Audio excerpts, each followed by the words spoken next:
This conference will now be recorded. Next slide. Okay, Paul, go ahead. Yeah. So what we're looking at here is Stellium Data Center. We're located in UK in Newcastle upon Tyne, which is the northeast of the UK. Fundamentally, we're a tier 3 data center, approximately 10,000 square meters in overall footprint, and we have 4 data halls of 1,066 square meters each of IT space. So the crack unit corridors are external to that space. Dedicated security entrance and car park. The site is quite big relative to the footprint of the building. We're located on the former site of a Siemens Amtel semiconductor factory. So we have oceans of power available to us through a 275 kV grid, national grid connection. That serves 2 substations on the site. We call them Silverlink North and Silverlink South, and they are dedicated to distributing to, I suppose, the data center campus, including Stellium DC1, 11 kV power. The sort of guideline for that is this. So here is Timeout North is the connection to the 275 kV grid, and what they've established is ring mains to these substations. This one here on the left represents Silverlink North, and the one on the right represents Silverlink South. These substations are fully kitted with all of these vacuum air breakers. For Stellium DC1, the original deployment was for DC Hall 1, a 1600 kilowatt IT rack capability, and then sort of mechanical capability for cooling on top of that. Scalability for this is from the current 80 MVA, we can go to 100 MVA in sort of 12 months, and we can go to 180 MVA in about 24 months. And above 180 MVA, we have to talk to National Grid. While the capability is there, it's more structured in terms of development plans. Internally within the data hall, it's structured like this. It's 4 data halls spread across 2 floors, 2 data halls on each floor. It's a chilled water infrastructure from a cooling perspective. So what we have is crack corridors either side of the hall, pushing air into the floor at a temperature that will present itself to the rack at a design of 24 degrees. And on full load, when that IT hall is full, the return air should be of the order of 34, 30, 35 degrees. That's the design concept. That's for sector 1, which is only 1600 kilowatt. It's the deployment for buzz bars is overhead. So the floor plenum, which is about 800 millimeters deep, is purely for air. The height of the data hall on the first floor, where sector 1 is located, is 6 meters. So it's ample space for a data center. And in that space, we have an A and a B buzz bar. Each rack is fed by an N plus N buzz bar, and we can deploy anything from 16, 32, 63 amp single or 3-phase. We've also gone for individual rack measurement in terms of, so every rack has its own A and B kilowatt hour meters for recording. So we can give fairly granular data to clients in terms of what energy they're using and what capacity they have left remaining in their contract. That being Hall 1, Hall 2, 3, and 4 have yet to be fitted out, but this is the potential design for that. We've completed the design. This particular one shows a 3 megawatt hall with sort of hot air oils, and we have a cap on the hot air oil. It requires a suspended ceiling. to collect the return air where those tops all play into. We still project the air underneath the floor from both sides of the hall. Stellium, by its nature, is in the northeast, which from a communications perspective was a tiny bit of a challenge because virtually all of subsea connections for fibre are down south. But we've managed to create our own little communications node in terms of we're the only UK-based data center that hosts cable landing stations, and we're the hosting station for America Connect Europe, America Europe Connect, and also NO-UK. Now, America Europe Connect links East Coast America with Denmark, and it also links through Ireland, through Isle of Man, across the UK, and us via Denmark as well. The NO-UK link is directly to Norway. So we've a direct now channel with mainland Europe from 2 points, one to Denmark and one to Norway. In addition, we've also opened our own NCLIX. So we've created quite a sort of a communications hub.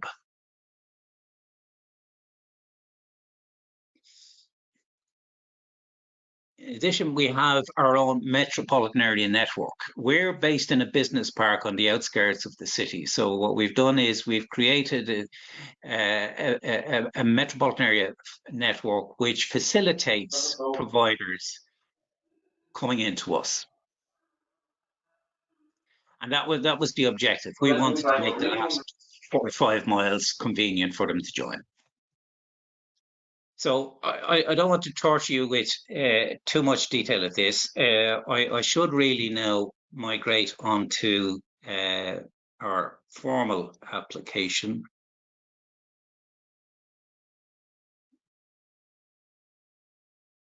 Apologies, as I struggle here.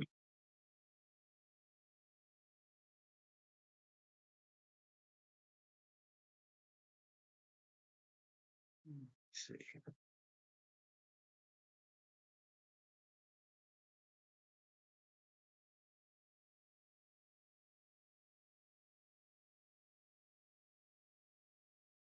So can you guys see this?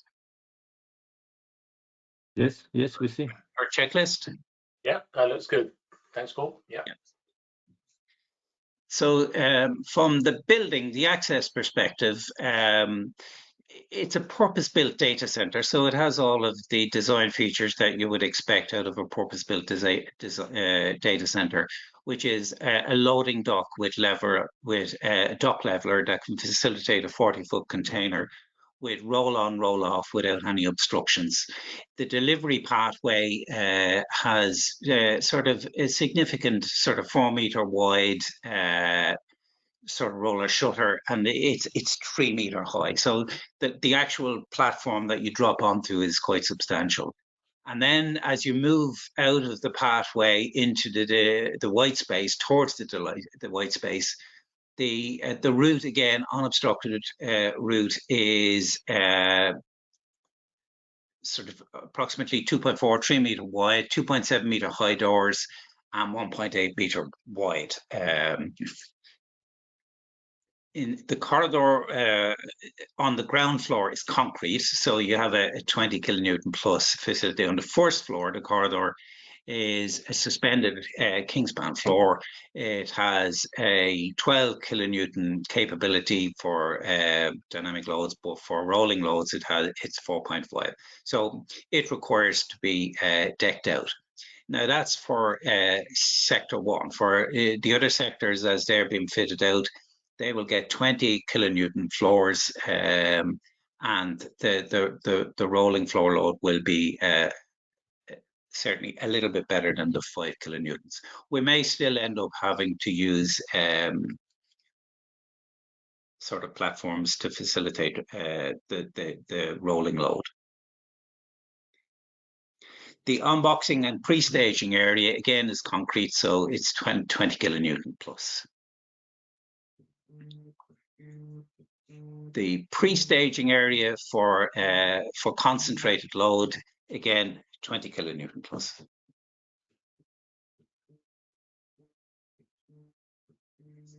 me see if I can.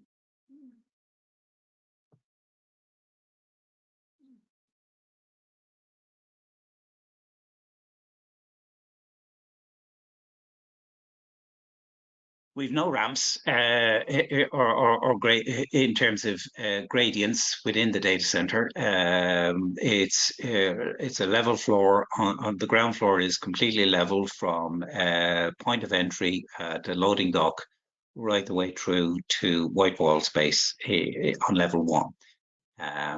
The width, again, no ramps applicable, so those elements aren't particularly relevant. In terms of the lifts and elevator, the weight loading capability is 3,500 kilograms, which is a little above the requirement of 2,500. The height of the doors that we've got is 2.7 meters. It coincides with the route that we've planned from the point of entry all the way through to the white space on the first floor. And the width of the door on the lifts is 1,800 millimeter. The depth of the lift is 3 meters, so it's a chunky lift. I think we could take probably 2 racks simultaneously without any difficulty at all.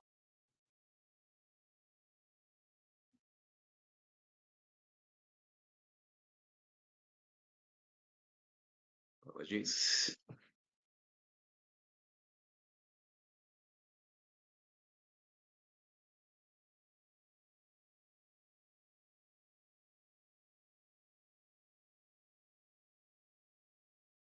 We've lost your spreadsheet, Paul. Yeah, I'm just trying to get it back here. There I it think is. that's us back, yeah. Yeah. Yeah, I think I know what it is. I need to be using this cursor here. In terms of the IT space, we have, again, a 12 kilonewton floor, but the rolling load in the IT space is from our existing floor in sector 1 is 4.5, and that will increase in sectors 2, 3, and 4 to 5 kilonewton. So what we'll end up doing is tracking out the path to the white space from the lift. The uniform floor load in sector 1 is 12 kilonewton, and the floor load planned for sectors 2, 3, and 4 is 20 kilonewton. The concentrated load in sector 1 is, as I previously said, 4.5 kilonewtons, and it will be 5 kilonewton in sectors 2, 3, and 4. The finished floor to ceiling height is on the first floor is 6 meters. And on the ground floor, it's 4 meters. The floor void access is 825 millimeters deep.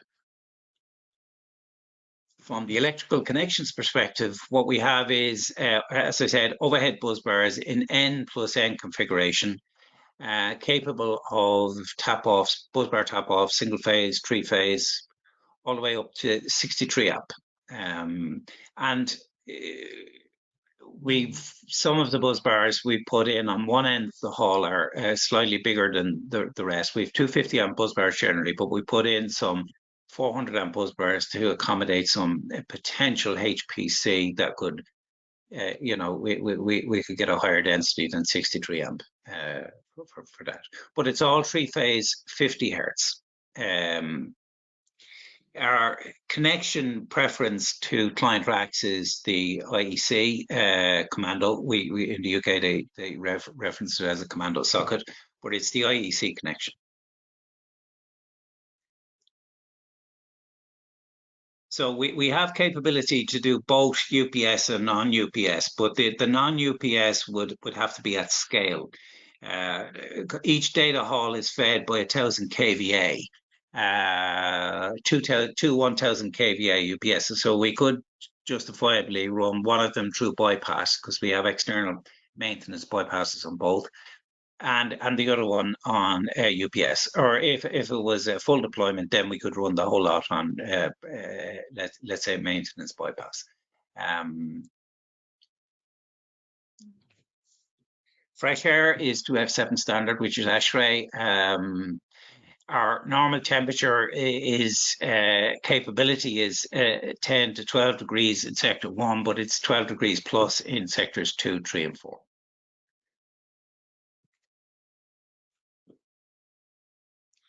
On the cabling side, the IT cabling side, go again. On the IT cabling side, we have deployment capability to suit most lines because we have the height.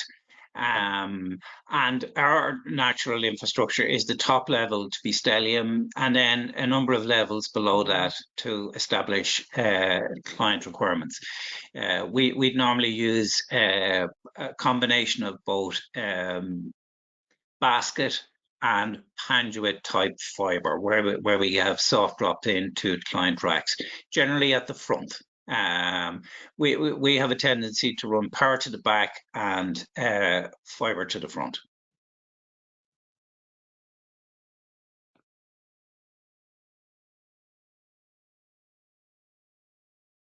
Hi, I'm Paul. Quick question. Sorry to interrupt.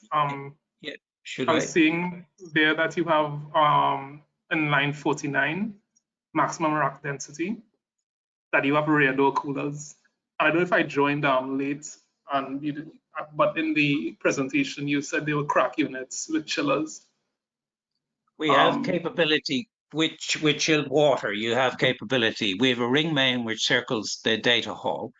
And what we have is capability to hot tap into that ring main to support HPC if and when clients demand.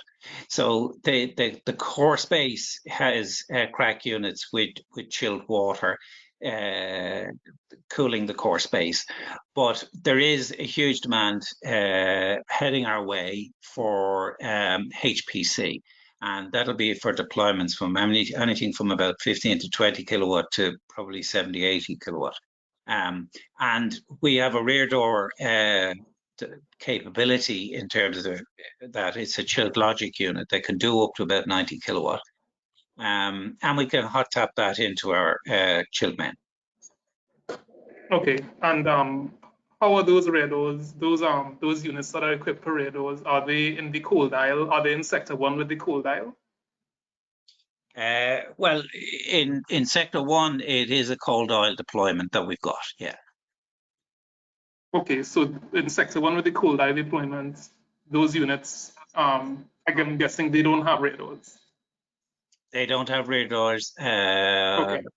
at this time. Okay, so sector 2 and the others that will have the rear door capabilities. Okay, so we have 50 kilowatt racks and crack units in sector 1, and then the HPC rear door capabilities in the others. Okay, thank you. Yeah, and in terms of the crack units, you're always going to need 10, maybe 15% of air into the room doing the cooling. But at the level of deployment that we've got at the moment, it would be way above that. So co-location tends to have to be a design to suit all. And I think the development of the rear door cooler, certainly in the last 2 to 3 years, up to that time, they've been sort of topped out at about 30 or 40 kilowatt. But in the latest developments, they are heading towards competing directly with submerged solutions. Once you get into the realms of 70, 80 kilowatts, you're definitely competing with the submerged solutions. And they're a tiny bit more flexible in terms of where you can deploy them. Okay, thanks. So if you have any questions, I'm happy to support it.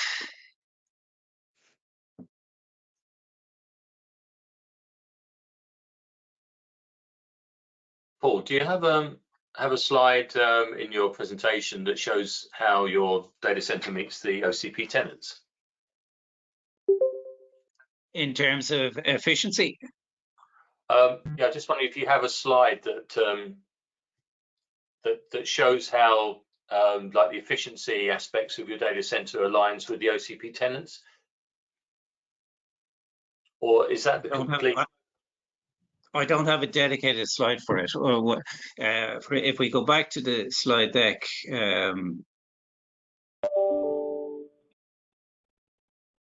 what we have is across this deck, you will have elements of in most parts of it. For instance, in our environmental and ESG, we are compliant with 14,001. We're also support the government's say directive in moving towards zero carbon by participating in what they call their climate change agreement initiative, which gives you relief on your CCA tariffs. But that's externally audited, so that's a really good one. We have to comply with the demands that they set. In terms of scalability, we can scale from a macro perspective at grid level down to a micro level at rack level, from 8 kilowatt racks up to sort of 50, 60, 80 kilowatt racks in terms of the capability of the cooling and power systems that we've got. Okay, great. In terms, yeah. So yeah, I think we need to sort of wrap up to give time for some other presentations. But I mean, it's really, yeah, great presentation. Thanks very much for sharing that. What I'll do is I'll catch up with you after the call, and I'll just explain about the one slide that we just need to have included, which sort of details what you just mentioned. But I can circle up with you after the call. So yeah, if that's okay with you. Okay. So, Right. Paul, Hey, Mark, I have a question. Will be seeing this for approval soon? Yeah, as soon as I get a copy of the presentation from Paul, and we've just included that particular slide, then I'll share that and the site assessment with the community. We'll have that 1 week review. So all being well, we'll get that out next week and shared, and then we'll move forward with the approval process. So yeah, all looks good. So, Paul, I have a question, please. Okay. I came in a minute or so, maybe 2 minutes late to the presentation, but I didn't see anything in your presentation regarding fire suppression or ventilation or deflagration venting or anything like that. I'm wondering what you guys have done as far as those aspects are concerned with. Yeah, in terms of fire suppression, what we have is a nitrogen fire suppression. The whole building is fire suppressed in terms of either through water or through nitrogen. We made the decision that all technical spaces would be fire suppressed using nitrogen on the basis of a double knock system. All spaces other than IT spaces, and IT spaces being the IT proper, the meet me rooms, the technical spaces supporting those rooms, the switch rooms, rooms, mechanical switch rooms, all of those spaces that we would relate to IT are all nitrogen fire suppressed. The all spaces outside of that group are fire suppressed using sprinklers. So that covers the fire suppression side of it. And the other part of your question was? Ventilation, toxic gases, ventilation, explosion, deflagration, venting, such as that. Yeah, in terms of ventilation, what we have is we've a minimum fresh air supply through an air handling unit, which is dedicated to sector 1, and it's to ASHRAE standard in terms of its ventilation standard, in terms of filtration. The evacuation of the nitrogen from the spaces that are covered by nitrogen in the event of a fire is by a dedicated extract system, which again is all integrated as you would expect.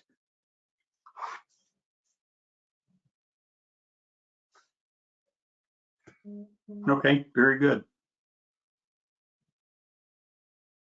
All right, thanks again very much for the presentation, Paul. I think we'll move on to our next topic. Avinash, Okay, I know this was. Do we have a comment?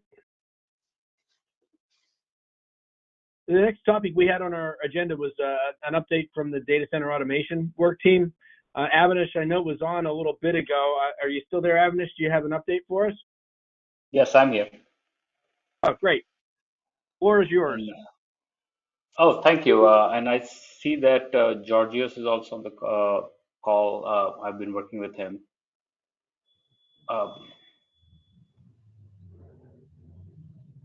I need to, can I share my screen, or do you have the charter that you can visit? What's the distance? 706, or what's the distance? Mark, as the organizer, are you able to make Avinash the presenter, please?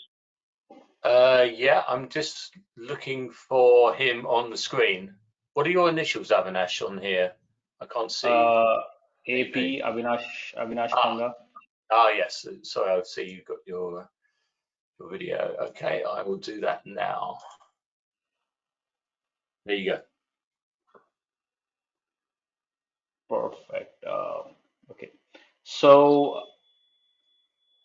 let's get started. Okay, so we wanted to come back today and talk about the joint charter that was being developed between Google and Meta. We wanted to start a new sub-project under Data Center Facilities track for data center automation. And this initially started as a collaboration between Meta Robotics team and me from Google. However, we were also able to loop in some representatives from Microsoft through my professional contacts. They were also interested in joining in this effort.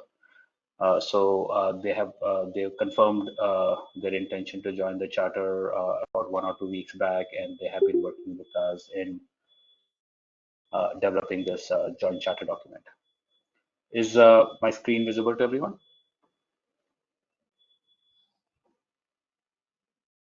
Yeah, we can see that. Perfect. Okay.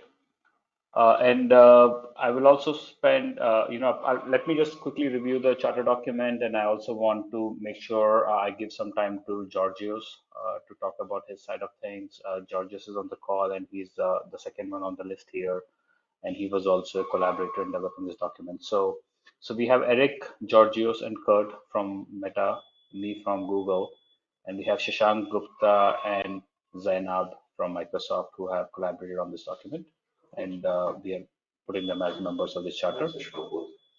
So why are we doing this? So as hyperscalers, we have very large data center footprints, and as we are growing these data center footprints, we are observing a lot of operational bottlenecks in our data centers. Our operations teams are struggling to keep up with the demand, keep up with the growth.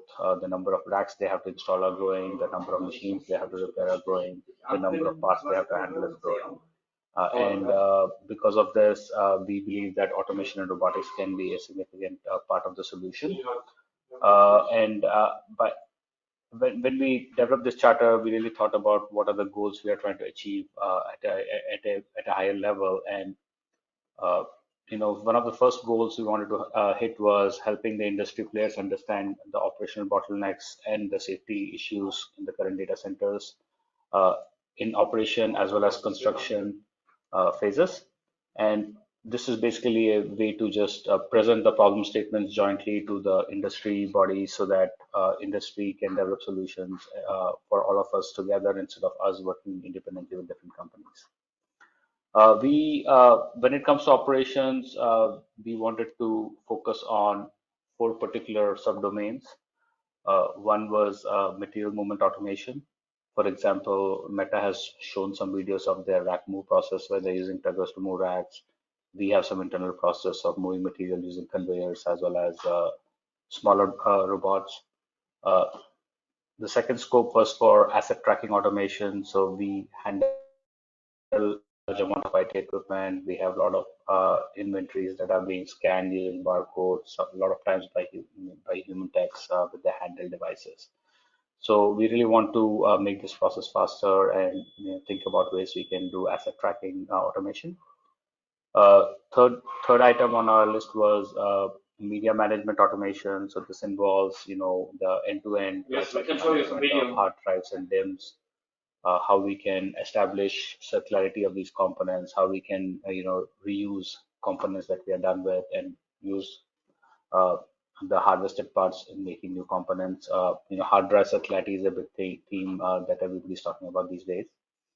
And the fourth item was remote inspection and repair automation. So we want to look into ways to automate the process of repairs as well as the inspection process in data centers. Besides the data center operations, we also want to look at some problem statements in data center maintenance as well as data center construction. Uh, while we are working on these topics, we want to really promote industry collaboration in these technologies. So we want to establish some industry practices and also think about industry standards for automation, especially safety. It has been a big issue for all of us because safety in data centers, especially for automation robotics, is not a very established space. When you look at e-commerce industry or automotive industry, there are safety standards that all companies follow. But here, everybody's on their own. So we believe that by working together, we can establish common guidelines for safety standards. There are also not many safety standards, handling standards for equipment. So, for example, a very simple example, if you take hard drives, there is no industry standard on where exactly you can touch a hard drive for automation. Like, there is no clear touch point for a robot to pick a hard drive with. And if you talk to Seagate, they have a different Not the view. size, If like you the other talk to ones, Hitachi, they have a different view which on are where you taped. touch. And that makes it very difficult to design equipment Yes, the that bracket can is work with all installed. hard drives. So defining a standard for IT equipment, automation They're on handling for IT the equipment. bottom. Like we installed it. So Yeah, we have sure. defined some in-scope activities and out-of-scope activities focusing on these goals. Yeah, just And put that I through. just want to spend a few minutes talking about our milestones. We want to develop a white paper for use cases in data center automation space, and we also want to kind of present a automation technology roadmap to the industry. We want to publish some individual papers for each of these 4 topics we talked about. So for each of these 4 use cases, we want to write a white paper also. And then we also want to start discussing industry standards, specifically safety and We put all machine trays inside. automation equipment handling. So that's all from my side. I just want to pass it on to Georgios to talk about Charter from his point of view also. Hi guys, can you hear me? Okay. So this is Georgios Papadopoulos. I work with Meta in the robotics group. Quickly, I just want to summarize our aspiration. So last year we gave a talk, and people can refer to this one. It was by me, Georgios Papadopoulos, and Kurt Meyers, where we described, early on our aspiration for automation in data centers. So, long story short, we would like to consider the entire life cycle of data centers, including construction, even pre-construction activities people do, such as exploration and so on. So, from construction, pre-construction to operations, and even to decommissioning, and also the surrounding infrastructure, right? There is also the cables around it and so on. And we would like to understand basically we would like basically to jointly understand problems worth solving, agree on those problems, and therefore, and also work with the industry to define common solutions and promote innovation in the space. And we would like to be utilizing continuous innovation, which means that the technology gets better, right? People basically find win-win problems. For instance, we provide the problems, we can also provide funding if needed. Companies, they can invest their own funds if needed, right? We can think of also supporting testing facilities and so on. So we can collectively basically design and or basically provide solutions that can meet our problems in the area of efficiency, tackling efficiency, and also safety. We'll be happy to get any questions.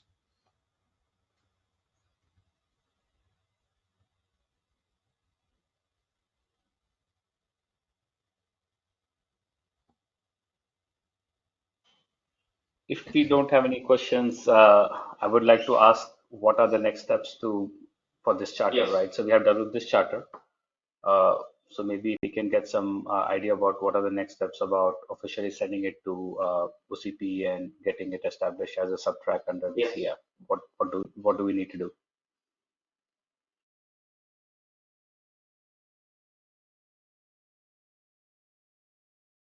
I think let me address that question to Brett as he's leading the meeting.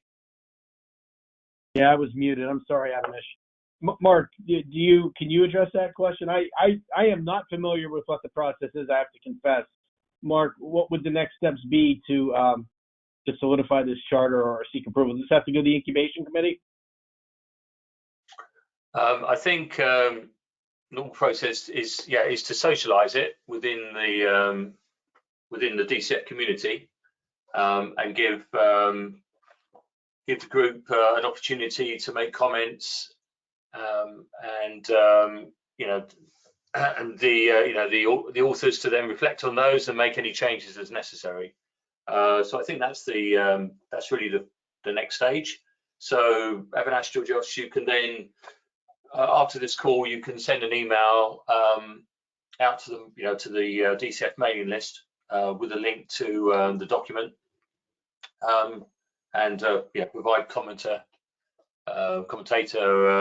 access, and see if there's any feedback from that, and then and following that, it's really for your Brett, yourself, and Madhu to then discuss this with our IC representative, to put forward to the IC regarding adding this as another sub project within the main DCF project. So I think Mark, that those are the sort of steps.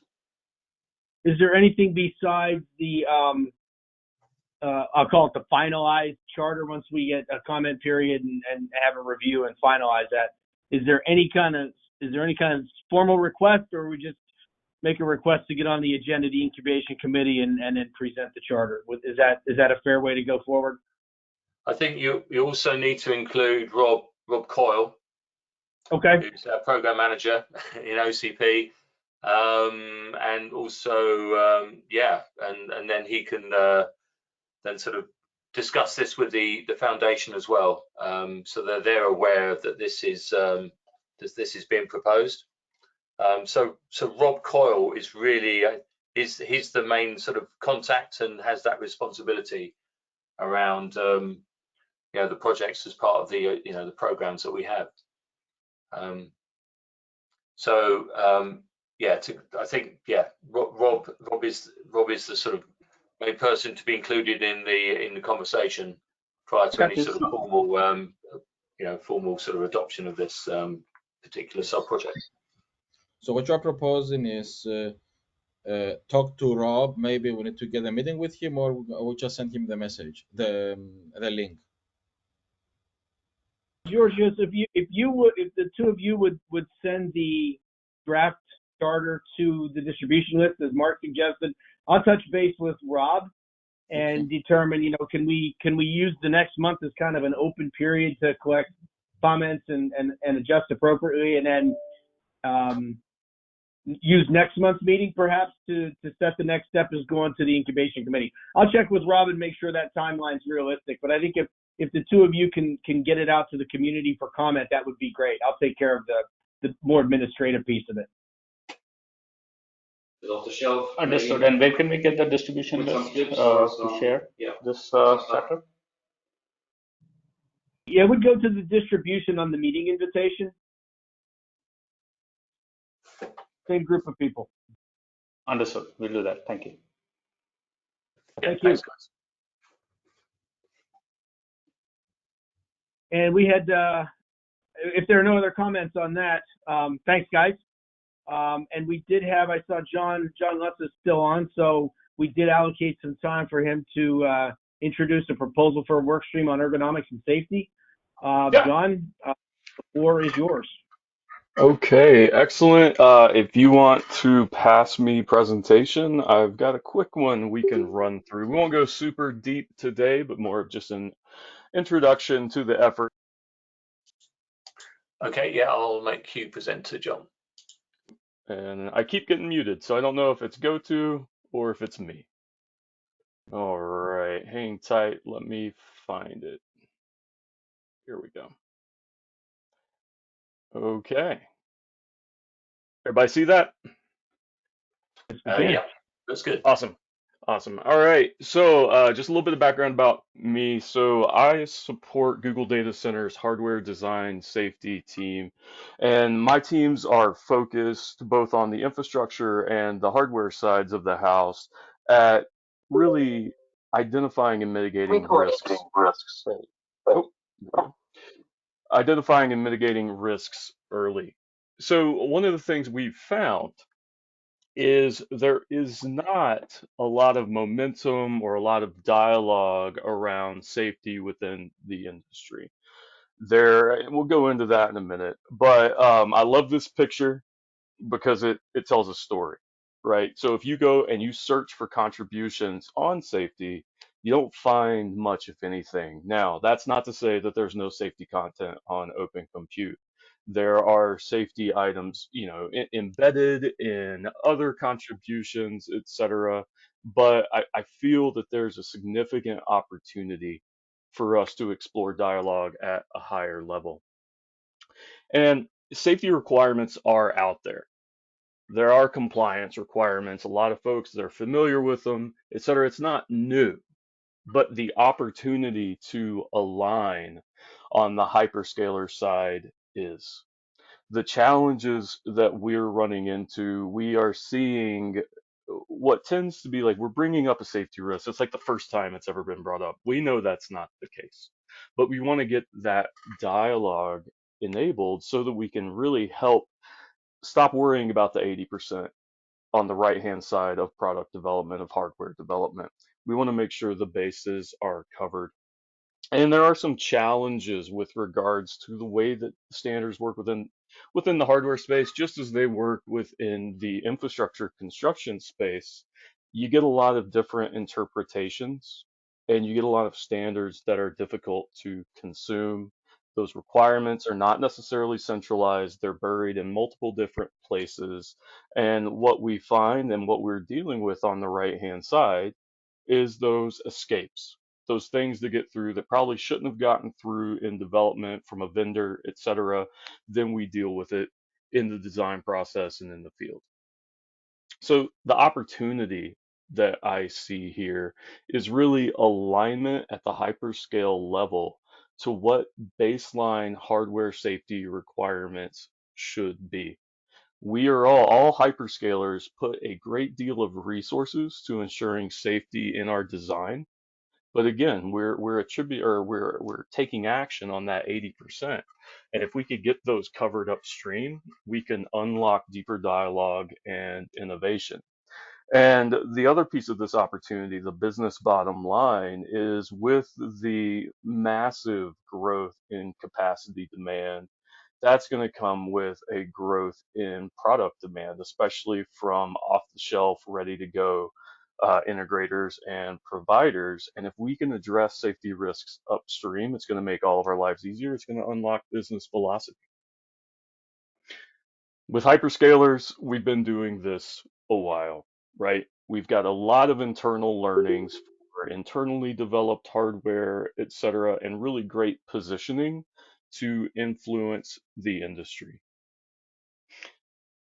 The open compute mission really aligns with this intent of dropping the paywall, so to speak, right, for all of these safety requirements, making them available, making them very, very easily accessible and consumable.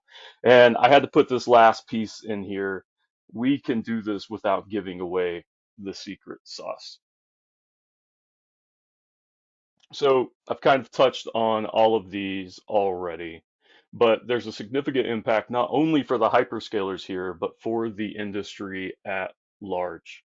Again, we can speed up deployment if the bases are covered. we can use our collective resources to help make our industry safer. Our industry historically, right, we are all about speed to deployment. The risk profiles on our hardware, on our machines haven't been quite so high, but now they're getting higher, they're getting hotter, they're getting louder, etc. Now is the time. And not for nothing, bringing it back to the bottom line again, reduced safety risks can really increase cost avoidance so that we're not wasting spend on incidents and failures, etc. So overview of what we are doing. So I've started a partnership with Meta, with Ben Kim. What we are going to do is launch a version 0.5 hardware safety requirement specification. And I'll, at the end here, I'll talk a little bit about what's going to go into that. But we're going to put that together. We're going to basically put it out to Open Compute for comment. And we're going to take that, we'll finalize that, and then we'll launch it as a contribution. We are also planning on developing a white paper that gives a little bit of the why behind what we want to do this, with some examples, et cetera, from Google's learnings, from Meta's learnings, and really help people understand the need and the impact for this.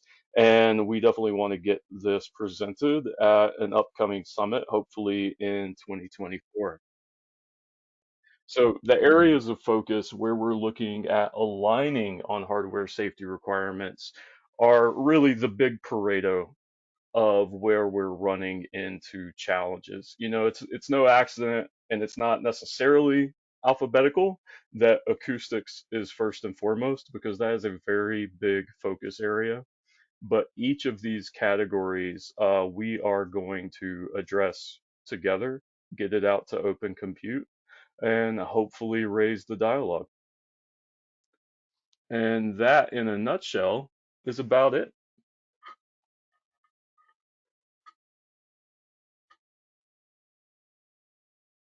So I'd like to open to questions. Thanks, John. That's really a really good thing that you're kicking off here. I'm certainly aware of the health and safety issues around technicians working behind data, OEM data racks, whereas with the open rack design, maintenance is at the front. We haven't done enough, I think, to promote that, just that aspect of the open rack design. So anything that shows shows the benefit of implementing open racks, OCP recognized hardware, to reduce the dangers and risks to health, I think is a great thing.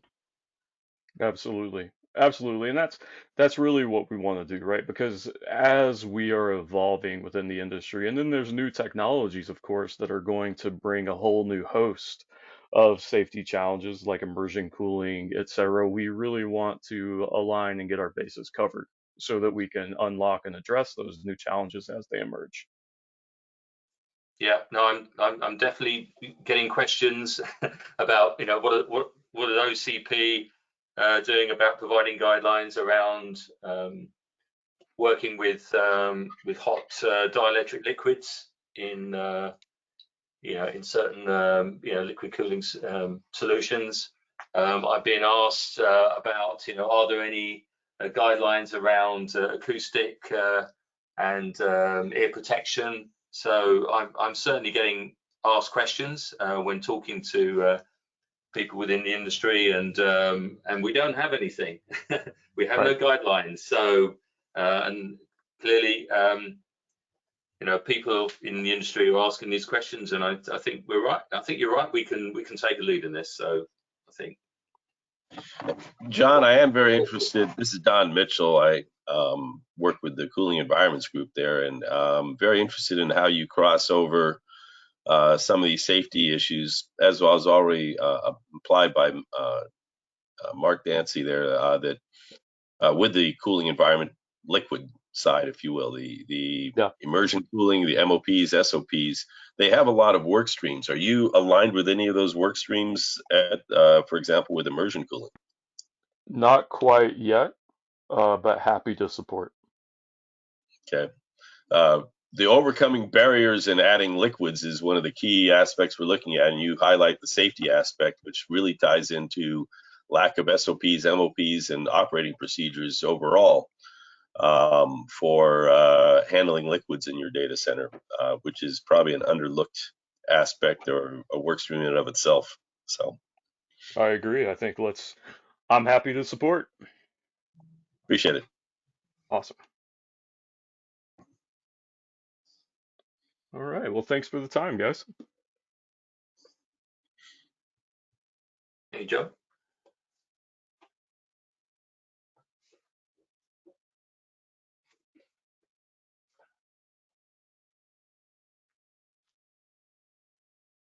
So I think that's about it for our meeting today. Thanks for the presenters, yeah, look forward to seeing everyone during the next call in July. Thanks, guys. Speak to you soon. All right. Take care, everyone. Bye-bye.